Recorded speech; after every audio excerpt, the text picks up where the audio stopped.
सबसे पहले तो राशिद लतीफ़ साहब, वो चेंजेस हमें देखने को मिली जिनका हम जिक्र कर रहे थे, and it was the right move, क्योंकि आपने एक्सपेरिमेंट करना है, आपने लड़कों को शामिल करना है। उस्मान तारिक को कल खिलाया गया।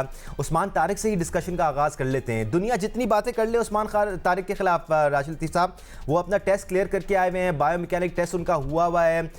जितने भी आप प्रोपेगेंडा खड़े कर दें, he is playing right now और आगे भी खेलते रहेंगे।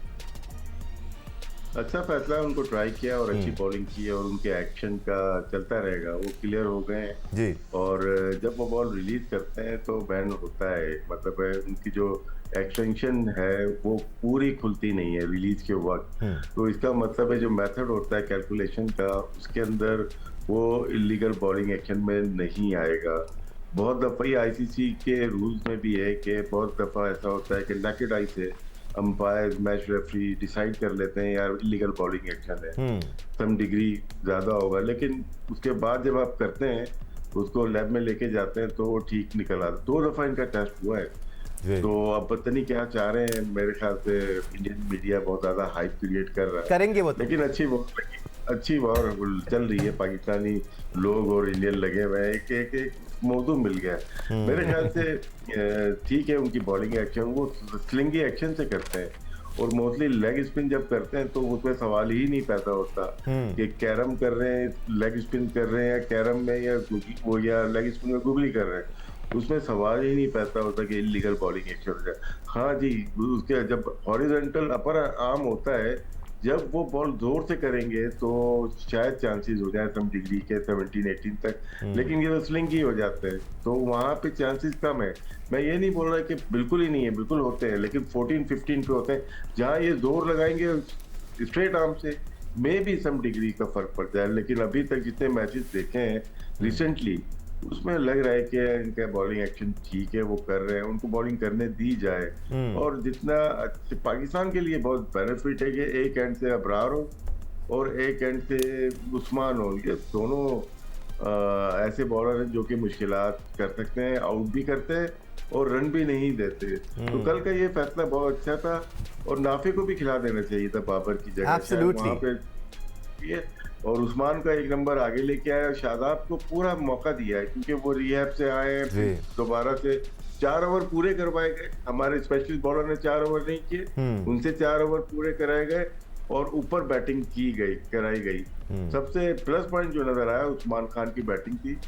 थोड़ा स्ट्रगल कर रहे हैं वो, अच्छा खेलते हुए भी लग रहा है कि स्ट्रगल कर रहे हैं, ये अभी भी हमारे लिए कंसर्न है। लेकिन सलमान अली आगा क्या डेवलप हुए हैं लास्ट 3 गेम में, अगर आप देखते हैं कोलंबो में और 2 ये मैचेस, जिस तरह से उन्होंने पावर प्ले का इस्तेमाल किया है, जिसकी वजह से मिडिल ऑर्डर थोड़ा सा सुकून में आ गई कि उस्मान खान भी रन कर रहे हैं और शादाब ने भी किए। तो उसकी वजह क्या है कि आपके पावर प्ले और नेक्स्ट 4 ओवर्स में सलमान अली आगा ने जिस तरह से बैटिंग की है, T20 में ऐसे ही बैटिंग की जाती है। उस्मान खान का आपने जिक्र किया, राशिद लतीफ़ साहब 53 रन की इनिंग्स खेली, उन्होंने बहुत वैल्यूबल इनिंग्स की। He may not look pleasing to the eye, but Pakistan के लिए ओवर द मंथ्स जब खेले हैं उन्होंने परफॉर्म किया है, रन स्कोर किए, वैल्यूबल रन स्कोर किए। हाँ, we always expect more from whoever is playing for Pakistan. की बात तो हो गई, अब कुछ बात छोटों की, जो आज इंडिया की अंडर 19 टीम के खिलाफ आईसीसी अंडर 19 वर्ल्ड कप का अहम तरीन मैच खेलने वाली है। पाकिस्तान को ना सिर्फ आज इंडिया को शिकस्त देनी है बल्कि भारी मार्जिन से कामयाबी हासिल करनी है। सिर्फ उसी सूरत में पाकिस्तानी टीम सेमीफाइनल के लिए क्वालिफाई कर सकती है। But let's establish one fact, Pakistan ने अब तक अंडर 19 वर्ल्ड कप में अच्छी क्रिकेट खेली है। सिर्फ एक मैच में पाकिस्तान को शिकस्त हुई है और वही एक शिकस्त पाकिस्तान के लिए दर्द सर बनी हुई है। आज कैलकुलेशंस क्या होंगी आपके साथ शेयर कर लेते हैं। आज के इस मैच में अगर पाकिस्तानी टीम पहले बैटिंग करती है और 150 रन बनाती है तो इंडिया को 98 रन से शिकस्त देनी होगी। अगर 200 रन बनाती है 93 रन से शिकस्त देनी होगी। 250 रन बनाती है तो 89 रन से शिकस्त देनी होगी। इसी तरह 300 रन बनाती है तो 85 और 350 रन बनाती है तो 81 रन से शिकस्त देनी होगी। अगर पाकिस्तान चेस करता है और इंडिया पहले खेलते हुए 150 रन बनाता है तो पाकिस्तान को 29.2 ओवर्स में चेस डाउन करना होगा। 200 रन बनाता है तो 31.3 3 ओवर्स में चेज डाउन करना होगा। 250 रन बनाता है तो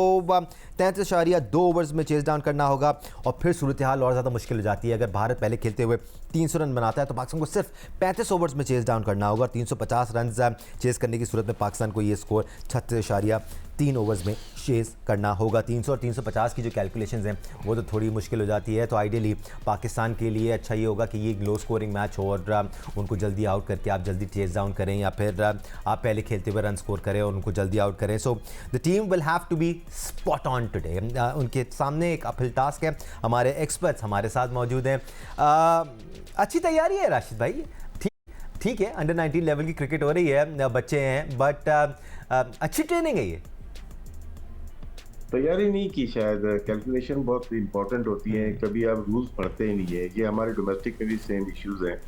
अगर दूसरी टीम को हम देखेंगे 400 रन किए हैं उनके, 450 रन किए हैं, 350 रन किए हैं। ये उनकी तैयारी थी। नो डाउट बहुत सारी टीम इसमें बाहर हुई है, श्रीलंका, साउथ अफ्रीका, बांग्लादेश, जो अंडर 19 लेवल पे अच्छे हैं। उनकी कैलकुलेशन ठीक थी लेकिन वो मैचेस हार गए। पाकिस्तान एक मैच हारा है। स्कॉटलैंड वाला नेट रन रेट में आएगा नहीं, टॉप 2 आएगा जिम्बाब्वे एंड इंग्लैंड वाला, उसमें नेट रन रेट आ गया। फिर इंग्लैंड वाला हमारा जो मैच हुआ था वो जीतना चाहिए था मैच।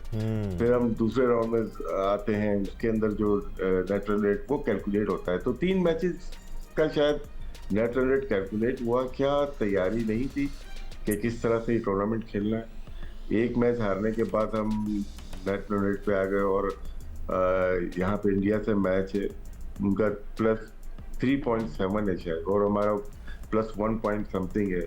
ह्यूज मार्जिन है और टॉस 50% डिसाइड कर देगा। अगर इंडिया टॉस जीत के पाकिस्तान को पहले खिला देती है तो चांसेस इंडिया के ज़्यादा हो जाते हैं क्वालिफाई करने के, इवन वो मैच हार भी जाए। तो यहाँ पे पाकिस्तान को एक जो एडवांटेज लग रहा है वो इंडिया बैटिंग करे और 200 रन करते हैं पाकिस्तान 28 ओवर में कर सकता है। ये तो हो सकता, पॉसिबिलिटीज है, लेकिन इसमें बहुत कुछ सीखने के लिए था। हम भी नहीं समझ पाए थे पॉइंट्स टेबल और नेट रन रेट और क्वालिफाई किस तरह से किया जाएगा। कि हम नंबर 2 पे थे तो हम नंबर 1 और नंबर 3 से खेलेंगे, वो हम खेले। अभी न्यूजीलैंड नंबर 3 पे थी, इंडिया नंबर 1 पे था। इस तरह से हम खेले, बाकियों से मैचेस नहीं हुए। ये शायद कैलकुलेशन का गेम ज्यादा था, जो कि टॉप टियर की जो मैनेजमेंट थी वो अपने प्लेयर्स को ब्रीफ करेंगी। और हम आज यहाँ पे बैठे हुए कि अभी हम शो के अंदर भी कैलकुलेशन की बात कर रहे हैं, तो शायद कहीं ना कहीं गलती हुई है।